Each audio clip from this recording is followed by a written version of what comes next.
الحمد لله رب العالمين والصلاة والسلام على سيدنا محمد سيد الأولين والآخرين وعلى آله الطيبين الطاهرين المهديين الصابرين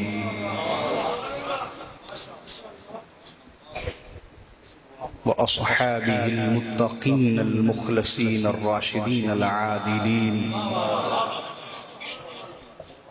أما بعد فأعوذ بالله من الشيطان الرجيم. بسم الله الرحمن الرحيم. يوم ندعو كل أناس بإمامهم.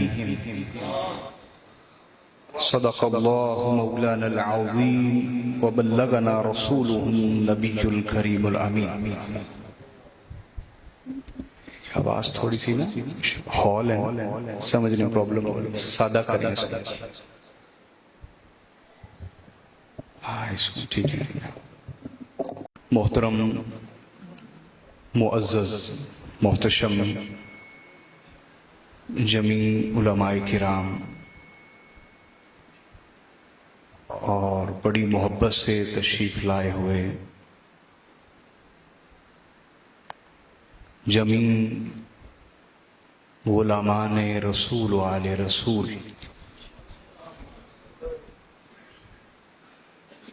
بالخصوص جمیع عقیدت مندان خاک مدینہ و نجف،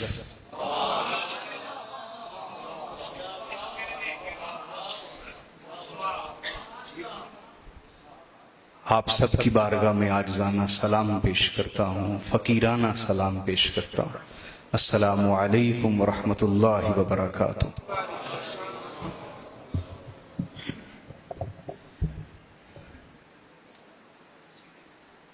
میرے لیے بڑی خوش بختی ہے کہ میں آپ اہل محبت کے درمیان حاضر ہوں اور مجھ طالب علم کی گفتگو سننے کے لیے آپ تشریف فرما ہیں.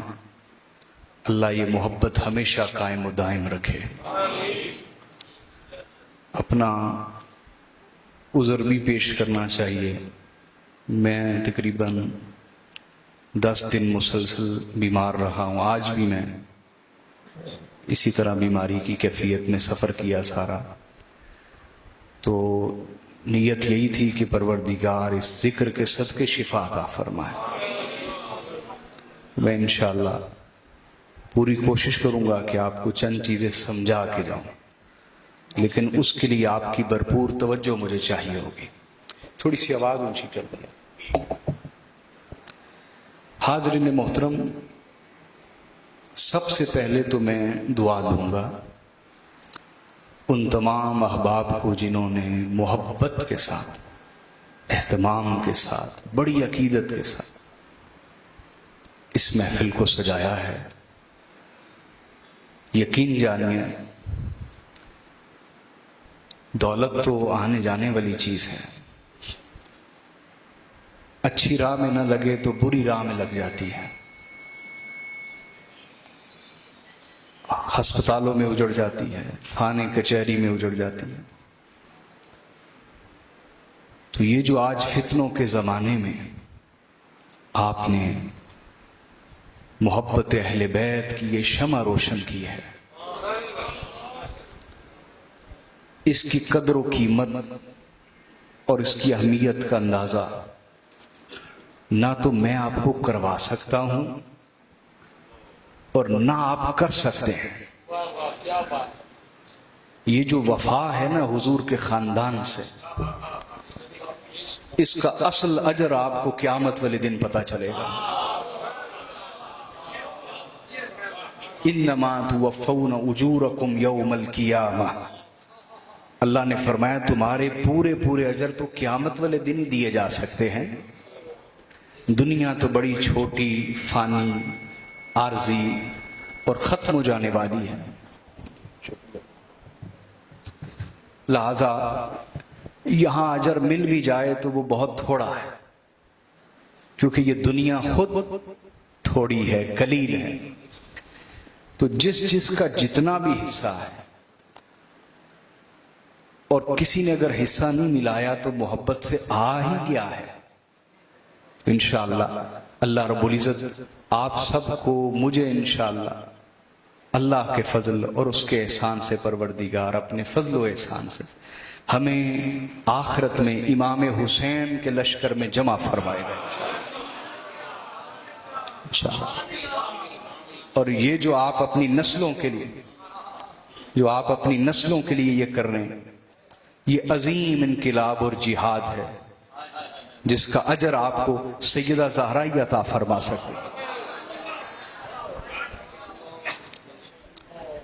حاضرین، میں بغیر تمہید کے گفتگو شروع کرتا ہوں، لیکن یہ جملہ ضرور بولوں گا، بس ٹھیک کہ ہم آل رسول چاہے کربلا میں خطاب کر رہے ہوں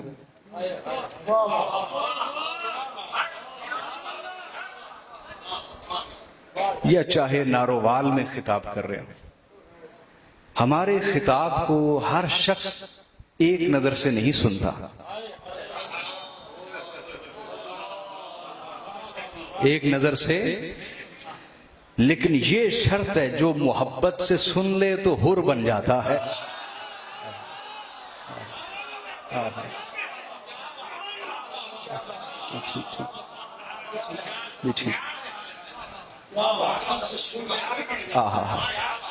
اس لیے میں آپ سے یہ عرض کروں گا کہ نہ میں کوئی خطیب ہوں، نہ میں کوئی مناظر آدمی ہوں، میری گفتگو کو اگر آپ محبت سے سنیں گے، اللہ ایک توفیق کا دروازہ آپ پہ کھول دے گا انشاءاللہ، جو آپ کو مولا حسین کے قدموں کے قریب کر دے گا۔ بس یہ کہہ کے میں گفتگو شروع کرنا چاہتا ہوں۔ حاضرین محترم، قرآن مجید کا اگر آپ گہرا مطالعہ کریں، مجھے قرآن مجید کی تفاسیر پہ 2 مرتبہ کام کرنے کا اللہ نے کافی موقع دیا۔ میری مسز کی پی ایچ ڈی کی ڈگری بھی تفسیر قرآن پہ تھی، اور میری بھی پی ایچ ڈی کی ڈگری تفسیر قرآن کے اوپر ہے۔ تو قرآن مجید کا اگر آپ مطالعہ کیجئے تو آپ اس نقطے کے پہ پہنچیں گے کہ اللہ کے نزدیک نجات کا ایک معیار ہے۔ نجات کا بولیے، اور یہی میری گفتگو کا موضوع ہے کہ اللہ کے نزدیک نجات کا معیار کیا ہے۔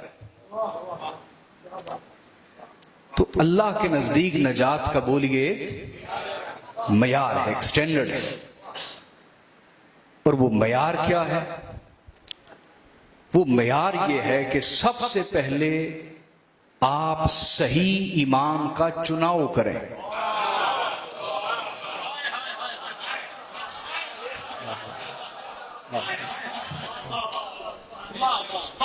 صحیح امام کا بولیے چناؤ کریں۔ اگر صحیح امام کا تعین نہیں کر پاتے، چن نہیں پاتے، انتخاب نہیں کر پاتے، باقی ساری محنت ضائع ہو گئی، ساری کی ساری محنت بولیے۔ تو سب سے پہلا مرحلہ نجات کے لیے کیا ہے؟ صحیح امام برحق کا تعین کیجئے، چن لیجئے زندگی میں کسی سچے امام کو۔ پھر دوسرا مرحلہ کیا ہے؟ دوسرا مرحلہ یہ ہے کہ جب آپ نے امام چن لیا تو پھر اس سے دل و جان سے محبت کریں، دل و جان سے۔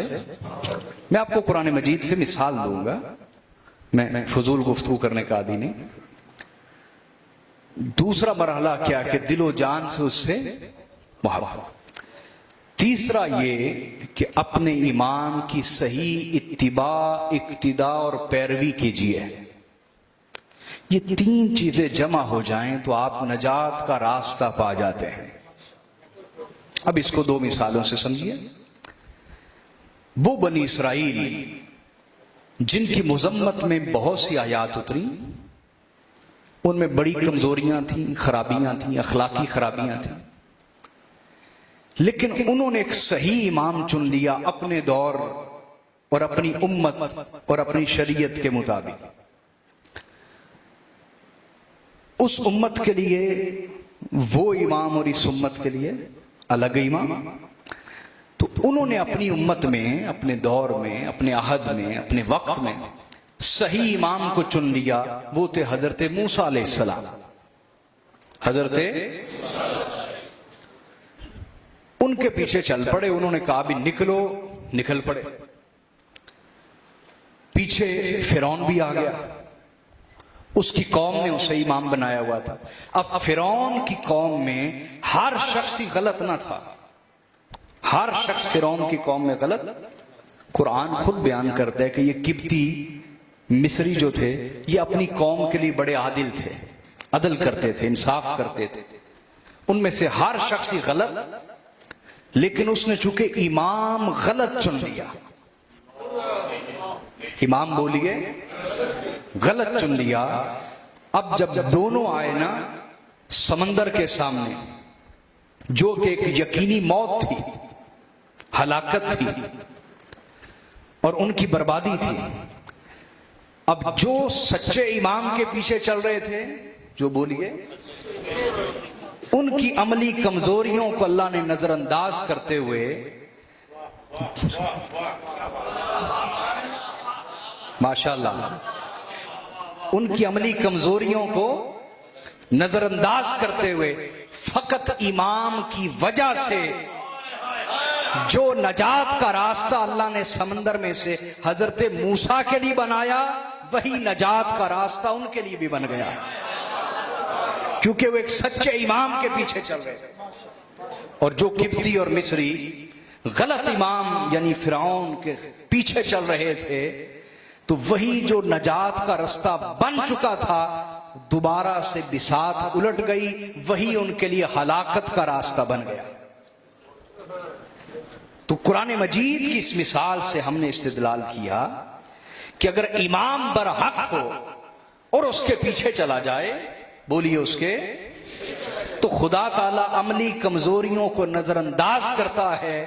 جو مقام، جو مرتبہ، جو نجات امام کو عطا ہوتی ہے، وہ اس کے پیروکاروں کو بھی عطا کر دی جاتی ہے. یہ بات آپ سمجھے یا نہیں؟ بولیے. دوسری مثال لیجئے. حضرت لوط علیہ السلام کو حکم ہوا مومنین کو لے کے نکل پڑے، اور جب آپ کی قوم پہ عذاب آئے تو پیچھے مڑ کے دیکھے گا کوئی نہیں. جس نے ترحم کی وجہ سے، رحم کی وجہ سے، رحم کھاتے ہوئے اپنی قوم کی طرف پیچھے مڑ کے دیکھا تو وہ بھی انہی میں سے شمار ہوگا. آپ کی بیوی بھی ساتھ چل پڑی. اب جیسے ہی عذاب آیا تو تھی تو سچے امام کے پیچھے، لیکن قلبی لگاؤ سچے امام سے نہیں تھا. ظاہری طور پر اسی دڑے میں سے تھی. جملہ سمجھے، جملہ سمجھے. ظاہری طور پر بولیے اسی دڑے میں سے تھی، ظاہری طور پہ سچے امام کے گروہ میں سے تھی، لیکن دل ادھر جڑا ہوا تھا. دل بولیے ادھر جڑا ہوا تھا. تو انجام کیا ہوا؟ جب عذاب آیا تو کہنے لگی ہائے میری قوم. اپنی محبت چھپا نہ سکی، ظاہر کر بیٹھی. ایک نوکیلا پتھر آیا، اس نے چیر کے 2 حصے کر دیا. قرآن کیا سمجھاتا ہے کہ صرف سچے امام کے پیچھے چلنا ہی ظاہری طور پہ یہ لازمی اور ضروری، بلکہ دل سے بھی اسے سچا امام مانا جائے. اگر وقتی طور پہ آپ نے دھڑا تبدیل بھی کر لیا اور اپنے آپ کو اس گروہ میں شامل بھی کر لیا، لیکن آپ کی ہمدردیاں، آپ کا دلی لگاؤ دوسرے گروہ کے ساتھ ہوا، تو آپ اللہ کے ہاں بھی انہی میں سے شمار ہوں گے. کیوں جی؟ 2 مثالیں آپ کو سمجھ آئیں گے یا نہیں آئیں؟ بولیے نا. اب آئیے قرآن مجید کی اس آیت کو سمجھیے. اللہ پاک نے فرمایا یوم ندعو کل اناس بامامہم، فرمایا قیامت کے دن ہم ہر گروہ کو ان کے امام کے ساتھ بلائیں گے. ہم قیامت والے دن ہر گروہ کو ان کے امام کے ساتھ بلائیں گے. لہذا جو معاملہ امام کے ساتھ ہوگا وہی اس کے سچے پیروکاروں کے ساتھ ہوگا۔ آری بات سمجھ جانی بھی میں قرآن پاک کی مثال اور آیت کو جوڑ کے آپ کو مضمون سمجھا رہا ہوں، توجہ ہے دوستو، اللہ آپ کو سلامت رکھے۔ تو اللہ پاک نے فرمایا قیامت والے دن ہم ہر گروہ کو، او بھائی گروہ وہ چھوٹا سا تو نہیں نا، ان میں اربوں بھی ہو سکتے ہیں، کھربوں بھی ہو سکتے ہیں، تا حد عدد بھی ہو سکتے ہیں، اس سے بھی زیادہ ہو سکتے ہیں۔ تو اللہ پاک نے فرمایا کل اناس، ہم ہر گروہ کو اس کے امام کے ساتھ بلائیں گے۔ اور قرآنی مثال یہ بیان کرتی ہے کہ اگر امام نجات پا جاتا ہے تو اس کے جتنے پیروکار ہوں گے ان کی عملی کمزوریوں کو نظر انداز کرتے ہوئے پروردگار انہیں بھی نجات سے سرفراز فرما دیتا ہے۔ لہذا ناروال والو مبارکبادی ہے ہر اس شخص کے لیے جس نے یزید کے مقابلے میں حسین کو اپنا امام بنا لیا ہے۔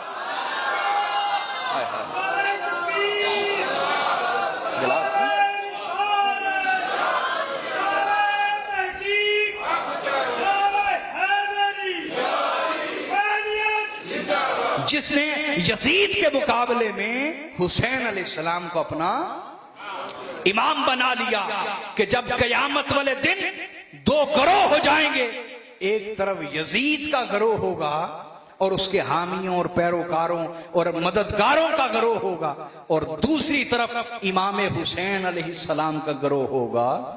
تو مبارکباد ہے اس شخص کے لیے جس نے اس دنیا میں حسین کو اپنا امام بنا دیا۔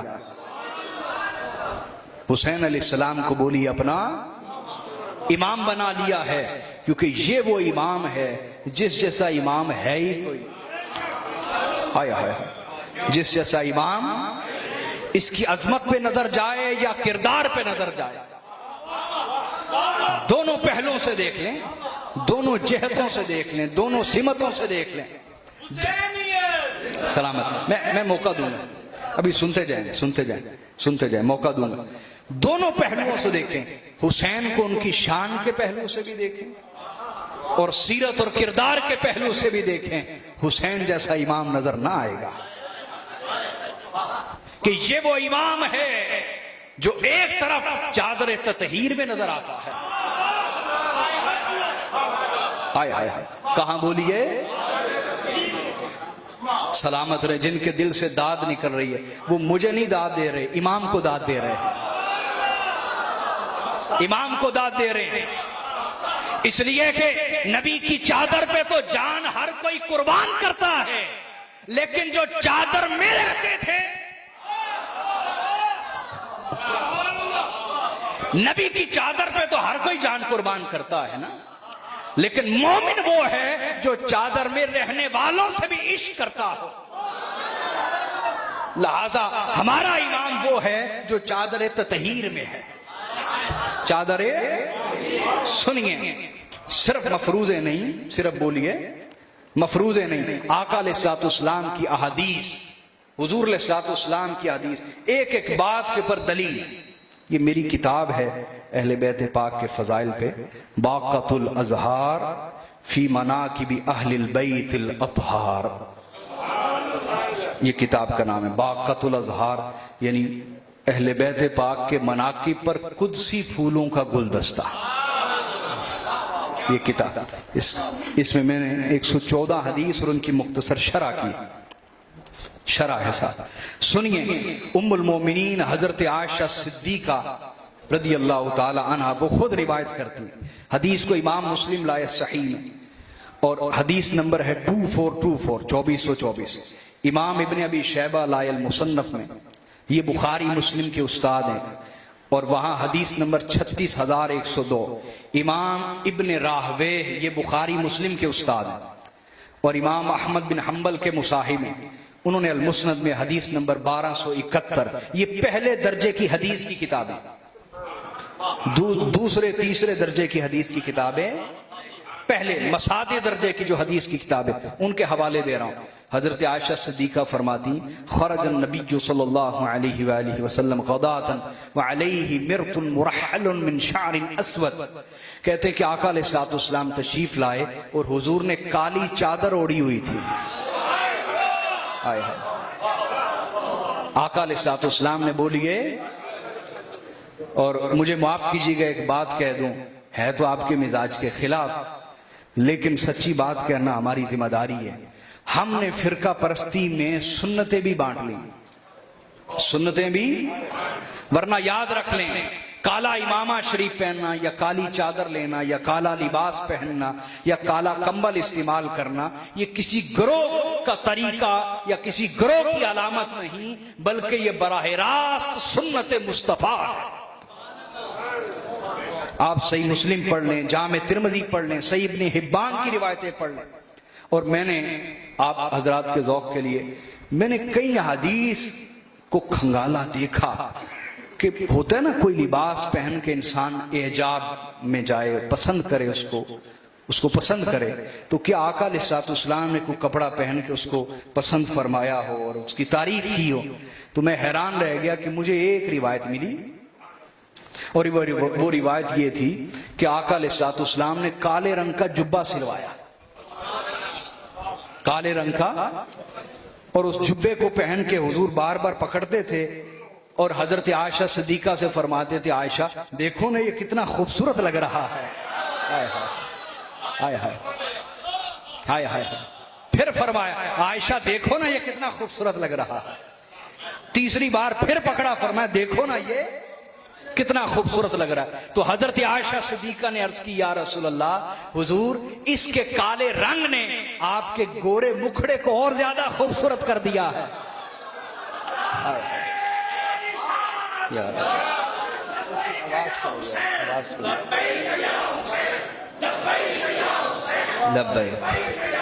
سلامت رہی۔ حضرت عائشہ صدیقہ نے عرض کی، یا رسول اللہ، یہ کالے رنگ نے آپ کے گورے مکھڑے کو اور زیادہ دل نشین بنا دیا ہے، اور حضور آپ کے سفید رنگ نے اس کے کالے رنگ کو زیادہ خوبصورت کر دیا ہے۔ تو یہ صحیح حدیث ہے، لہذا یاد رکھ لیں، یہ کسی گروہ کی علامت نہیں، بلکہ یہ براہ راست سنت مصطفیٰ ہے، براہ راست۔ تو آقا علیہ الصلوۃ والسلام نے وہ چادر لی ہوئی کالے رنگ کی، اور اس پر کجاووں کے نشان بنے ہوئے تھے، اونٹوں کے کجاووں کے نشان۔ تو کیا ہوا، ایک روایت میں امام حسن مجتبی کو آقا علیہ الصلوۃ والسلام نے خود بلایا، اور صحیح مسلم میں فجاء، ظاہری سی بات، بلایا تو پھر وہ آئے، فجاء الحسن بن علی فادخلہ ثم جاء الحسین فدخل معه ثم جاءت فاطمہ فادخلها ثم جاء علی فادخلہ۔ آقا علیہ الصلوۃ والسلام نے امام حسن مجتبی کو بلایا، آئے تو حضور نے اپنی چادر میں لے لیا۔ نبی کی چادر پر جان فدا کرنے والوں، دیکھو چادر میں کون رہتے ہیں، چادر کے اندر کون رہتے ہیں۔ امام حسن مجتبی کو داخل کر لیا، پھر امام حسین آئے، ان کو اپنی چادر میں داخل کر لیا، پھر سیدہ زہرا آئی سلام اللہ علیہ، ان کو اپنی چادر میں لے لیا، پھر مولا علی آئے، ان کو بھی اپنی چادر میں لے لیا۔ اب ایک چادر کے نیچے وجود کتنے ہیں؟ بولیے نا، کتنے ہو گئے؟ 5۔ لہذا سنتے جائیے گا، جب یہ 5 تن اس چادر کے نیچے جمع ہو گئے، آقا علیہ الصلوۃ والسلام نے ہاتھ اٹھائے اور فرمایا، اللہم ہؤلاء اہل بیتی، یا اللہ یہ میرے اہل بیت ہیں، یہ میرے اہل بیت ہیں۔ ثم تلا، انما یرید اللہ لیذھب عنکم الرجس اہل البیت ویطہرکم تطہیرا۔ اس کے بعد تلاوت فرمایا اس آیت مبارکہ کو کہ بے شک اللہ یہی چاہتا ہے اہل بیت تم سے ہر طرح کے رجس کو دور کر دے اور تمہیں اتنا پاک کرے کہ پاکیوں کی معراج پر فائز کر دے۔ یہ تطہیرہ مفعول مطلق ہے نا، اس سے معنی لایا۔ تو آقا علیہ الصلوۃ والسلام نے چادر میں لے کے یہ آیت تلاوت فرمائی کہ اللہ یہ چاہتا ہے کہ تم سے ہر طرح کے رجس کو، بولیے رجس کو، رجس کے کئی معنی ہیں، میرے خطابات آپ یوٹیوب پہ مل لیں گے اس کی تفسیرات کے اوپر، تعبیرات پہ۔ ایک معنی یہاں دینا چاہوں گا، توجہ ہے حسینیوں، اللہ نے اہل بیت سے رجس کو دور کیا ہے۔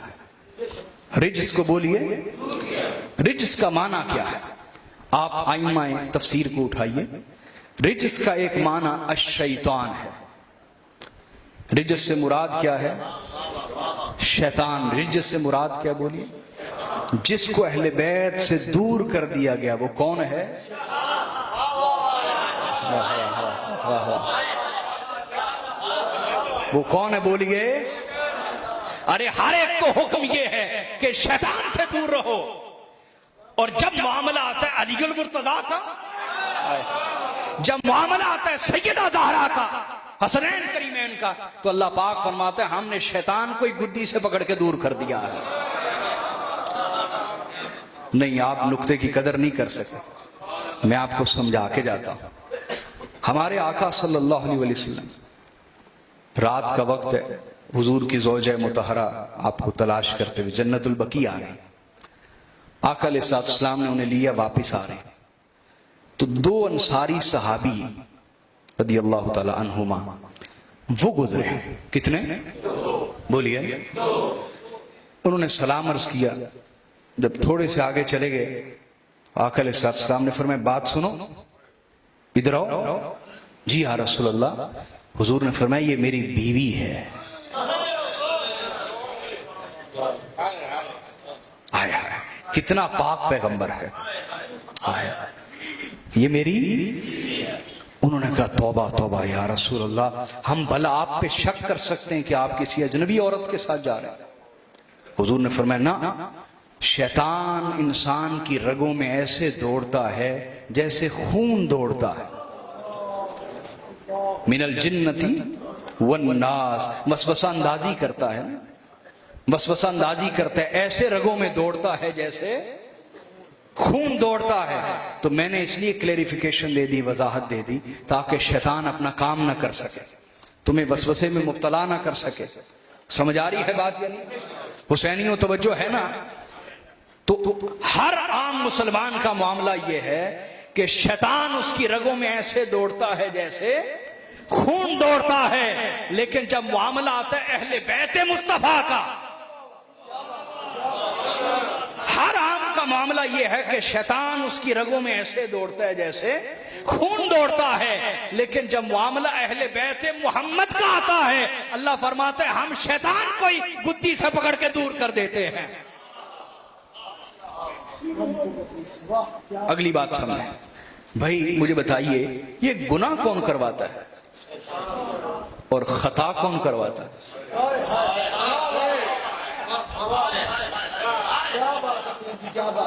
بولیے، گناہ کون کرواتا ہے، خطا کون کرواتا ہے؟ بھائی یہ چوری کے نقطے نہیں ہیں، یہ چوری کے نقطے نہیں، میں اگر کسی سے سنا ہو تو میں اس کی طرف منسوب کرتا ہوں، یہ علمی دیانت ہے، یہ چوری کے نقطے نہیں ہیں، یہ سیدہ زہرا کی عطا ہے جو میں آپ سے گفتگو کر رہا ہوں۔ بتائیے گناہ کون کرواتا ہے، خطا کون کرواتا ہے؟ تو جن سے اللہ نے شیطان کو دور کر دیا، کیا وہ بھی خطا کر سکتے ہیں؟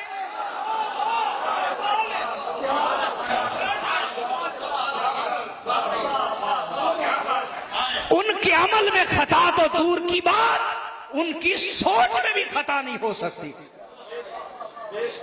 ان کی سوچ میں بھی خطا، جنہیں اللہ نے پاک کر دیا تم ان کی طرف ناپاکی کو منسوب کرتے ہو۔ یہ کلمہ پڑھانے کا حق ہے، یہ کلمہ پڑھانے کا احسان دیا جا رہا ہے کہ جس گھر کا کلمہ پڑھا تمہیں تو ساری عمر اس گھر کے گن گانے چاہیے تھے، اور تمہارا زندگی کا سب سے دلچسپ موضوع جس گھر کا کلمہ پڑھتے ہو اس گھر کی بےدبیاں کرنا بن گیا۔ کیا یہ ایمان ہے یا منافقت ہے؟ بولیے نا، تو منافقت ہے، اس کو ایمان کہا جا سکتا؟ تو سنیے، آقا نے ان کو جمع کر کے فرمایا اللہ یہ میرے اہل بیت ہیں، فَذْهَبْ عَنْهُمُ الرِّجْسَ، اے اللہ اب ان سے ہر طرح کے رجس کو دور فرما دے۔ اور اسی طرح حضرت انس بن مالک روایت کرتے ہیں، کون بولیے؟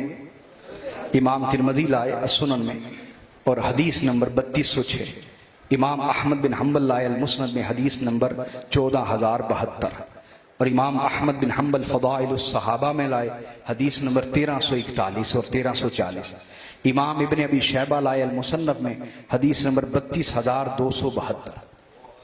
یہ پہلے درجے کے حوالہ جاتے ہیں، کیوں بھی بات کمزور، بولیے بات کمزور، مضبوط دلیل ہے نا، لیکن دلیل اس کے لیے ہوتی جو ماننا چاہے،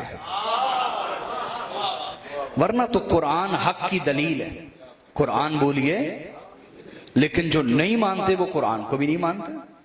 تو دلیل اس کے لیے ہے جو ماننا چاہتا ہے، جس میں طلب ہے. سنیے، حضرت انس بن مالک فرماتے ہیں ان رسول اللہ صلی اللہ علیہ وآلہ وسلم كان يمر بباب فاطمة 6 أشهر اذا خرج الى صلاة الفجر يقول الصلاة يا اہل البيت، الصلاة يا اہل البيت، الصلاة يا اہل البيت. حضرت انس بن مالک فرماتے جب یہ آیت مبارکہ اتری 6 ماہ تک، 2-4 دن نہیں بلکہ 6 ماہ تک میرے آقا کا معمول یہ رہا کہ جب بھی اپنے کاشان اقدس سے اپنے گھر سے نکلتے اور سیدہ زہرا بباب فاطمہ، سیدہ زہرا کا دروازہ آتا تو وہاں کھڑے ہو جاتے، سیدہ زہرا کے دروازے پر کھڑے ہو جاتے اور کھڑے ہو کے کہتے اہل بیت نماز کا وقت ہو گیا، اہل بیت نماز کا وقت ہو گیا، اہل بیت نماز کا وقت ہو گیا. اس کے بعد بلند آواز سے تلاوت کرتے انما یرید اللہ لیذھب عنکم رجس اہل البیت الی آخر الآیہ. آقا علیہ الصلوۃ والسلام کا 2-4 دن نہیں بلکہ 6 ماہ تک معمول رہا کہ ہر روز فجر کے وقت سیدہ زہرا کے دروازے پر کھڑے ہو کے آیت تطہیر کی تلاوت فرمایا کرتے. حاضرین، یہاں 2 باتیں آپ سے عرض کرنا چاہوں گا. 6 ماہ تک بغیر کسی انقطاع کے، بغیر کسی ناغے کے، بغیر کسی انقطاع کے آقا علیہ الصلوۃ والسلام 6 ماہ تک سیدہ زہرا کے دروازے پر کھڑے ہو کے یہ آیت کیوں پڑھتے رہے؟ بولیے نا. ہاں، حضور یہی چاہتے تھے کہ جس کے دل میں شک، ان کا شک مر جائے. توثیق پر توثیق، تائید پر تائید، تقویت پر تقویت، ایمان مزید ترقی کرے اور میری امت کو پتہ چل جائے امت جن پر آیت تطہیر اتری ہے وہ گھرانہ فاطمہ الزہرا کا گھرانہ، جن کے دروازے پر کھڑے ہو کر میں 6 ماہ تک آیت تطہیر تلاوت کرتا رہا ہوں. آیت تطہیر جن پر اتری ہے وہ گھرانہ سیدہ زہرا کا گھرانہ ہے. اور یہاں میں خاص نقطہ عرض کرنا چاہوں گا، توجہ ہے آپ کی؟ اچھا، قرآن مجید میں اور بھی بہت سی آیتیں، اور بھی بولیے نا یار، یہ پیچھے اب آپ توجہ ہے نا آپ کی؟ قرآن مجید میں بولی اور بھی بہت سی آیات ہیں، لیکن آقا علیہ الصلوۃ والسلام سیدہ زہرا کے دروازے پر کھڑے ہو کے صرف آیت تطہیر ہی کیوں تلاوت فرماتے تھے؟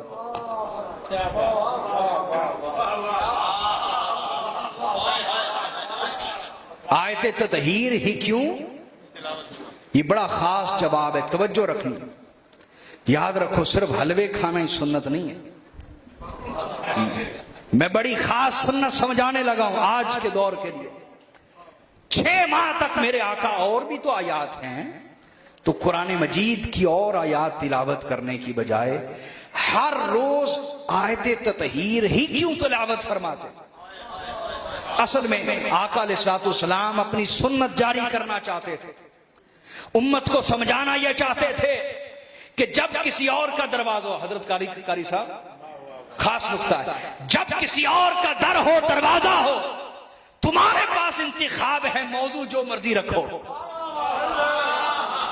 موضوع جو مرضی رکھو، لیکن جب کوئی در یا دروازہ سیدہ زہرا یا ان کی اولاد کا ہو، یا جس جگہ سیدہ زہرا کی اولاد بیٹھی ہو، تو تمہارا موضوع خطاب فقط شان اہل بیت ہونا چاہیے.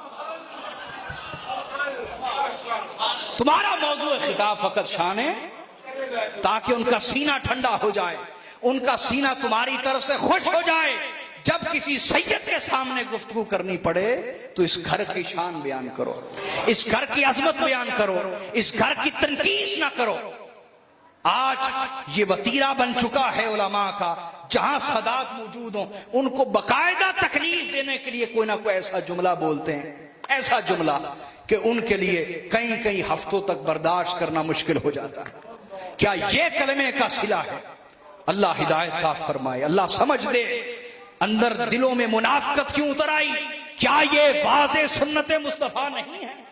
جو میں عرض کر رہا ہوں کہ 6 ماہ تک روزانہ اس دروازے پر کھڑے ہو کے حضور آیت تطہیر کیوں تلاوت فرماتے؟ تاکہ امت کے لیے سنت جاری ہو جائے کہ اس در پہ جب بھی آؤ تو اہل بیت کی شان بیان کیا، اہل بیت کے فضائل بیان کیا کرو، اہل بیت کے مناقب بیان کیا کرو۔ اگر یہ خوش ہو گئے تمہارا بیڑا پار ہو جائے گا۔ اور اگلی بھی بات یہاں سمجھیے، بسم اللہ۔ اب ہوتا ہے کہ انسان چاہتا ہے کسی اور موضوع پہ بھی بات کرے نا، کسی اور موضوع پہ بھی بات کرے، لیکن آقا علیہ الصلوۃ والسلام اپنے عمل سے امت کو درس دینا چاہتے ہیں، اپنے عمل سے، اور یہ سمجھانا چاہتے ہیں کہ جہاں ایمان ہوگا، جہاں بھئی انسان بعض اوقات ایک ہی بات سن کے اکتاہٹ محسوس کرتا ہے، ایسا ہے نا، لیکن حضور کے اس عمل میں تعلیم ہے کہ شان اہل بیت پہ سن سن کے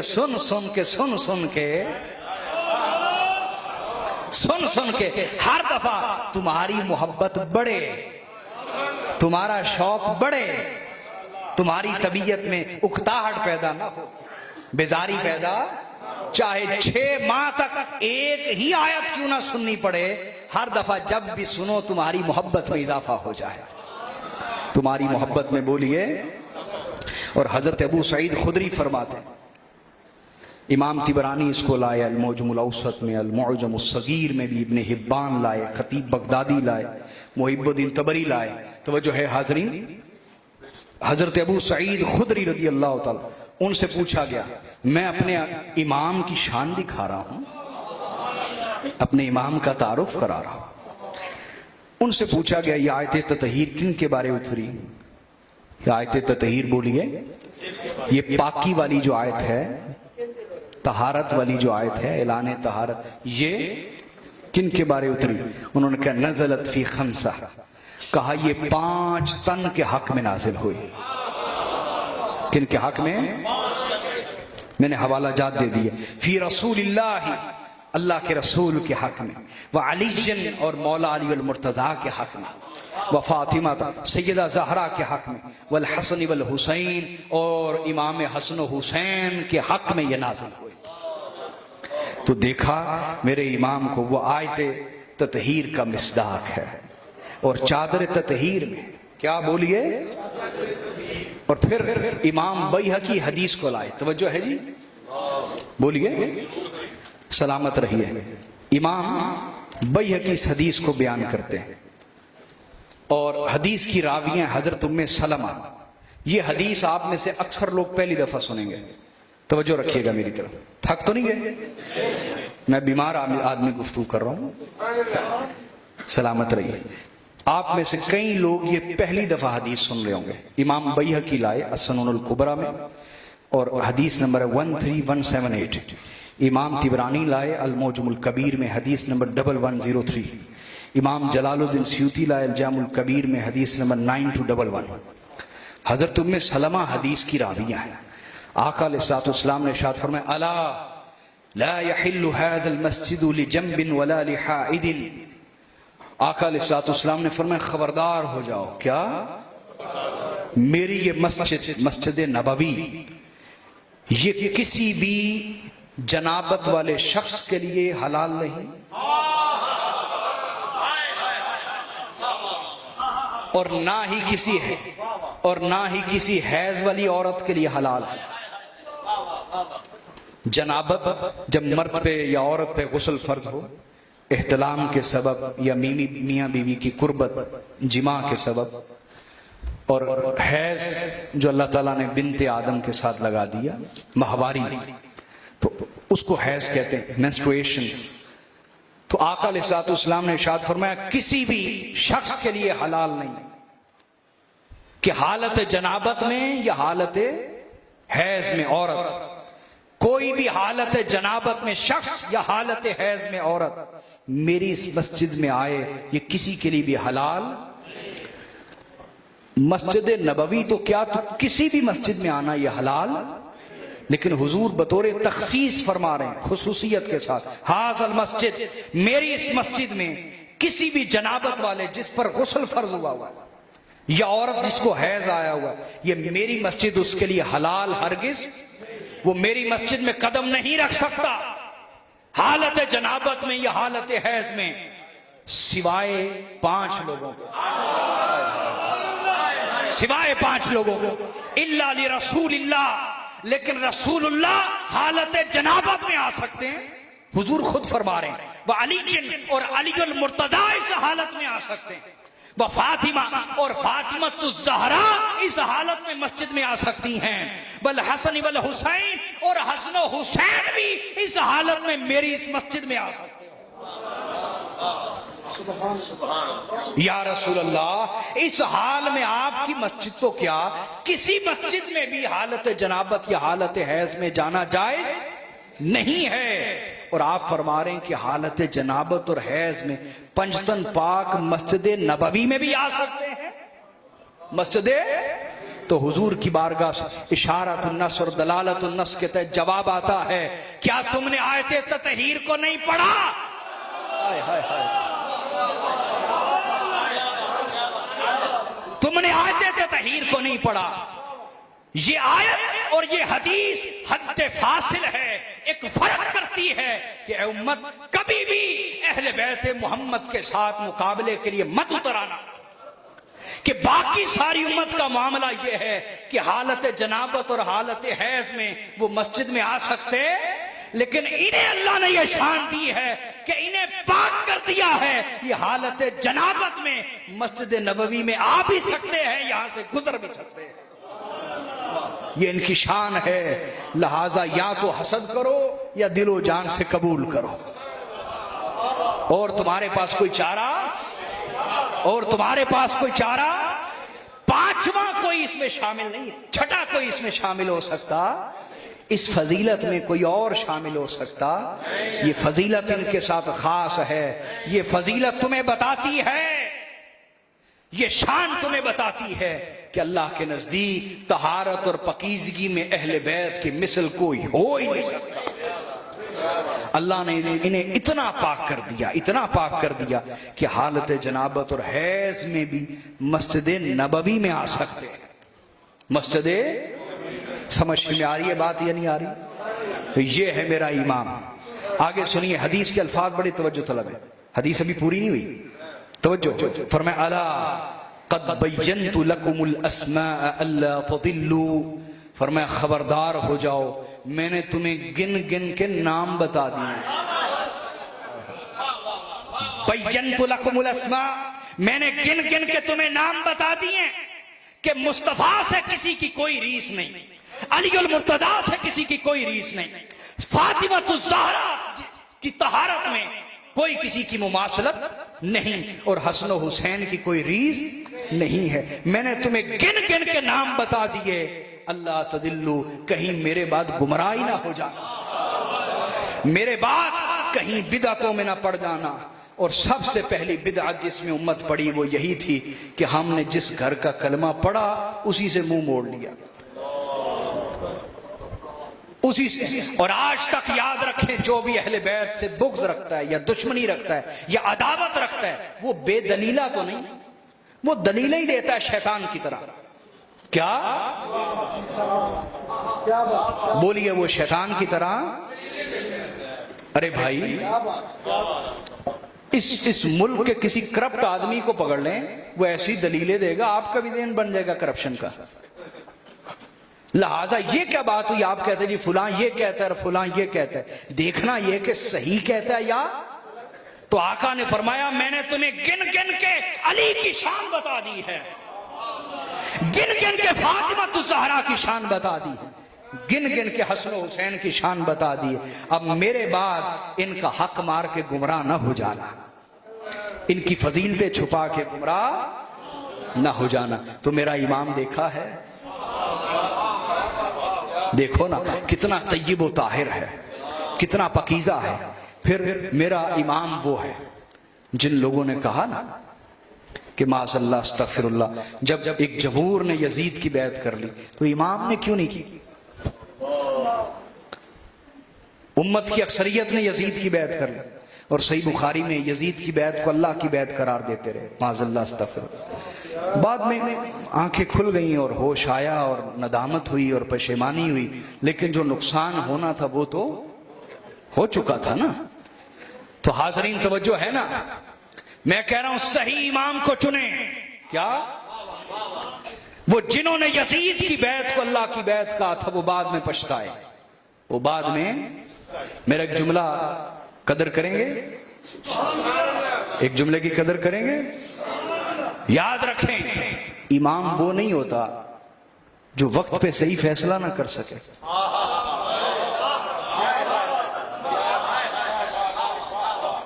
اور اس کی وجہ سے جو امت کو نقصان پہنچے بعد میں پچھتاتا رہے۔ امام وہ نہیں ہوتا جو وقت پہ صحیح فیصلہ نہ کرے اور بعد میں پچھتاتا رہ جائے، بلکہ امام وہ ہوتا ہے جو بر وقت بر حق فیصلہ کرے۔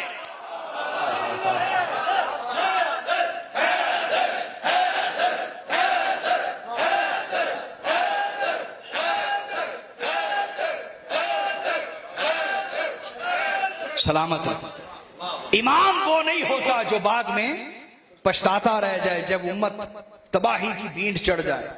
امام وہ ہوتا ہے جو بر وقت بر حق فیصلہ کرے۔ بر وقت یعنی وقت پر، بر حق یعنی حق والا فیصلہ کرے، اور امام نے ایسا ہی کیا۔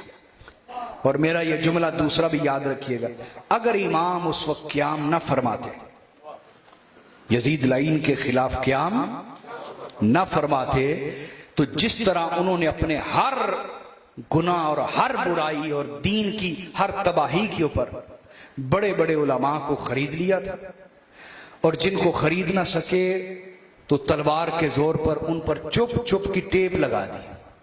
کیا؟ اس کو ایک واقعے سے سمجھ لیں، میں ابھی حدیث چلا رہا ہوں ساتھ شرح میں ہی بات کر رہا ہوں۔ حضرت سعید بن مسیب سید التابعین مسجد میں بیٹھے، ایک شخص آیا، کہا جی اس مسئلے کا جواب کیا ہے؟ آپ نے دے دیا۔ جب اٹھ کے چلا گیا تو آپ بھی پیچھے آ گئے، سعید بن مسیب بھی اس کو نہ ایک کونے میں لے گئے اور کہنے لگے کہ بیٹے وہ جو میں نے مسجد میں جواب دیا تھا وہ غلط تھا،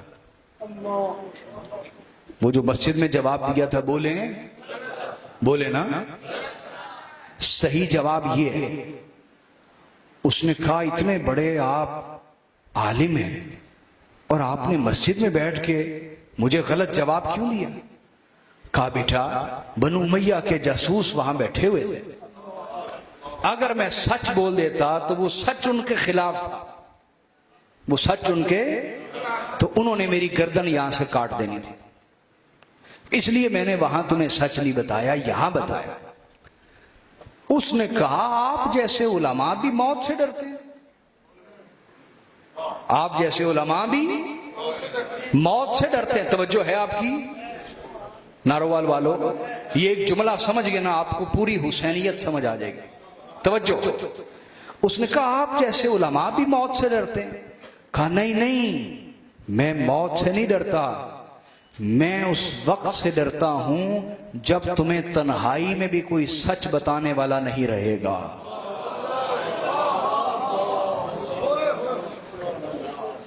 میں اس وقت سے ڈرتا ہوں جب تمہیں تنہائی میں بھی کوئی سچ بتانے والا، شکر کرو کہ تمہیں تنہائی میں کوئی سچ سمجھا رہا۔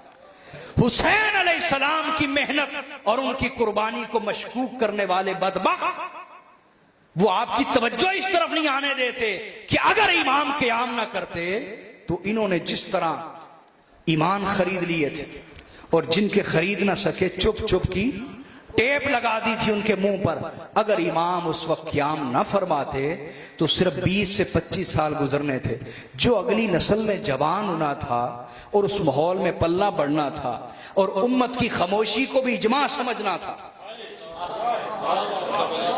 امت کی خاموشی کو بھی اجماع سمجھنا تھا، انہوں نے یزیدیت کو ہی دین مصطفیٰ سمجھ لینا تھا، نتیجتاً دین اسلام ہمیشہ کے لیے ختم ہو جانا تھا۔ اگر امام نے قیام کیا ہے تو امام کا قیام معمولی مت سمجھو، اس کو مشکوک نہ بناؤ، بلکہ اس وقت عالم یہ تھا کہ یزید وقت کے آگے کھڑے ہیں سب خاموش، یزید وقت کے آگے کھڑے ہیں سب خاموش، حسین ہی جو چلائے تو کوئی بات چلے۔ اس وقت ہر کوئی سلامت اس وقت ہر کوئی اپنی اپنی جان بچانے کی فکر میں تھا، لیکن حسین اس وقت نانا کے دین کو بچانے کی فکر میں تھے۔ اس وقت لوگ اپنا قبیلہ بچانا چاہتے تھے اور حسین اپنے نانا کے اور دادا کے دین کی خاطر اپنا قبیلہ لٹانا چاہتے تھے۔ تم حسین کی قربانی کو مشکوک بنانا چاہتے، یہ کیسی منافقت ہے، یہ کیسی عداوت ہے اہل بیت رسول کے ساتھ۔ تو حاضرین، امام وہ ہوتا ہے جو بر وقت برحق فیصلہ کرے، بولیے بر وقت، اور امام نے بر وقت برحق فیصلہ کیا اور امت کو سمجھا دیا کہ بے شک میرے پاس وسائل نہیں، فوج نہیں، لشکر نہیں، لیکن میرا یہ احتجاج قیامت تک ریکارڈ رہے گا اپنے خون کے ذریعے سے کہ جو کچھ امویت کر رہی ہے یہ اسلام نہیں ہے، اسلام وہ ہے جو شہزادہ رسول حسین بتا کے جا رہا۔ یہ ایک چیز تھی جس نے امت کی سوچ کا دھارا بدل دیا۔ وہ جو جانے بچانے کی فکر میں ہر کوئی لگا تھا، انقلاب برپا ہو گیا امام کی اس قربانی کے ساتھ۔ امام کی بولیے، اور پھر اگلی بات سمجھیں جو حدیث میں آپ کو سنانا چاہتا ہوں۔ تھک تو نہیں ہے؟ سلامت رہے۔ میں آپ کا مہمان ہوں، تھوڑی دیر بعد آپ سے اجازت لے لینی، تو آپ ماشاءاللہ محبت سے بیٹھیں اور جوش کے ساتھ، کوئی سو نہ رہا ہو۔ توجہ رکھیے گا، یاد رکھیں اگلی بات، یہ ساتھ ساتھ آپ کو اعتراضات کے جواب دے رہا ہوں۔ جو لوگ کہتے ہیں معاذ اللہ کہ جب اتنی بڑی امت نے یزید لعین کی بیعت کر لی، حسین نے کیوں نہ کی؟ تو ہم یہ کہتے ہیں اگر تم یہ سوال کرو گے تو یہ سوال تو تم پہ بنتا ہے کہ جب رسول اللہ کے وارث امام حسین نے اس لعین کی بیعت نہیں کی تو امت کا تک کیا بنتا تھا اس کی بیعت کرنے کا؟